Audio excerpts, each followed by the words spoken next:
Hello friends, જય શ્રી કૃષ્ણ. સ્વાગત છે તમારું અમારી ચેનલમાં. તો ફ્રેન્ડ્સ, ઉનાળાની ભયંકર ગરમી હોય ને ઠંડો ઠંડો શેરડીનો રસ મળી જાય તો બીજું શું જોઈએ. પણ જો ઘરે શેરડીનો રસ બનાવવો હોય તો કઈ રીતે બનાવો, તો આજે હું તમારી માટે લઈને આવી છું શેરડી વગર શેરડીનો રસ બનાવવાની એક જાદુઈ રીત.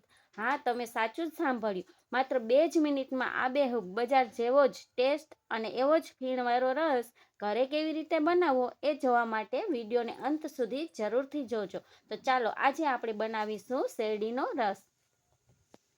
તો ફ્રેન્ડ્સ, શેરડીનો રસ ઘરે જ બનાવવા માટે અહીં તમારે ગોળ લઈ લેવાનો. કઠણ હોય તો ઝીણો સમારી લેવો. બે ચમચી જેટલો ગોળ લીધો છે.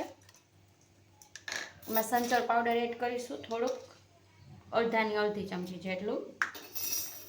ફોદીનાના પાન લીધા છે, 8-9 નંગ લીધા છે. એનાથી એ સરસ બહાર મળે છે ને એવો શેરડીનો રસનો કલર આવશે. અને થોડુંક અમથું આદું લીધું છે, થોડુંક કટ કરી નાખીશું એટલે સરસ મિક્સ થઈ જાય બધું પીસવામાં. અહીંયા અડધું લીંબુ લીધું છે, તો લીંબુનો રસ પણ આપણે એમાં એડ કરી દેવાનો છે.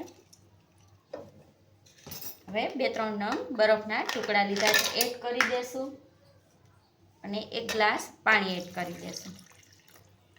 હવે આ બધું સરસ પીસી લેશું એટલે આપણો શેરડીનો રસ તૈયાર થઈ જશે, જે આગળ તમને બતાવું.